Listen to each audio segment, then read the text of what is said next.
Bharatiya Janata party Siddipet జిల్లా అధ్యక్షులు గంగాడి మోహన్ రెడ్డి, కిసాన్ మోర్చా సిద్దిపేట జిల్లా అధ్యక్షులు సత్తు తిరుమల రెడ్డి ఆదేశాల మేరకు గజ్వేల్ పట్టణ మండల కేంద్రంలో ఎంఆర్ఓ శ్రావణ్, పట్టణ మండల కిసాన్ మోర్చా అధ్యక్షులు సంగం కరుణాకర్, పంచబాలు ఆధ్వర్యంలో ఎంఆర్ఓకు వినతిపత్రం అందజేశారు. ఈ సందర్భంగా మాట్లాడుతూ కాంగ్రెస్ ప్రభుత్వం హామీలు ఇచ్చి 6 మాసాలు గడుస్తున్నా 2 లక్షల రుణమాఫీ చేయలేదు. కాలయాపన పేరుతో రైతులను మోసం చేస్తూ రైతు యొక్క ఫసల్ బీమా యోజన పథకాన్ని తెలంగాణలో అమలు చేయడం లేదు.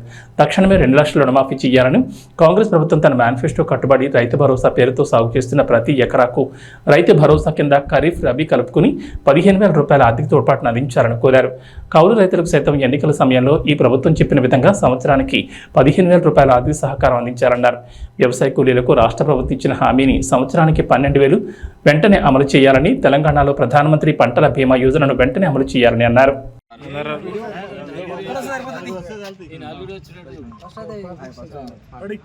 ఈరోజు భారతీయ జనతా పార్టీ కిసాన్ మోర్చా పట్టణ మండల శాఖ ఆధ్వర్యంలో మండల తహసీల్దార్ గారికి 2 లక్షల రూపాయలు రుణమాఫీ చేయాలని రైతు పక్షాన రిప్రజెంటేషన్ ఇవ్వడం జరిగింది.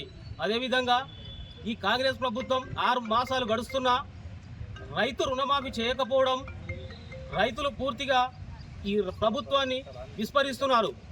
దీనిని తక్షణమే మీరు యొక్క ఇచ్చిన హామీలను నెరవేర్చి రైతుల కళ్ళల్లో ఆనందాలు చూడాలని, అదేవిధంగా లేదు ఈ గత ప్రభుత్వం కూడా రైతులతోటి చెలగాటమాడింది, ఈ ప్రభుత్వం కూడా రైతులతో చెలగాటమాడుతుంది. దీని తక్షణమే 2 లక్షల రుణమాఫీ ఆంక్షలు లేకుండా ఏక మొత్తంలో ఈ ఆగస్టు లోపే రైతు బంధు కానీ రైతు రుణమాఫీ కానీ చేయకపోతే భారీ ఎత్తున ఈ గజ్వేల్ ఇంద్రపార్క్ దగ్గర పెద్ద ఎత్తున ధర్నా కార్యక్రమం చేయడానికి కూడా వెనకాడబోమని కూడా ఈ రైతు పక్షాన మేము డిమాండ్ చేస్తూ ఉన్నాం ఈ రాష్ట్ర ప్రభుత్వాన్ని. అదేవిధంగా ఈ రాష్ట్రంలో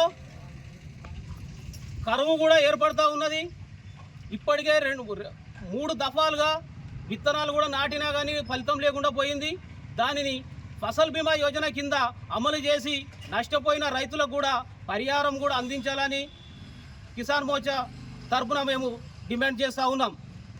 జై జవాన్, జై జవాన్, రైతు లేనిదే రైతు లేనిదే, జై జవాన్, జై జవాన్.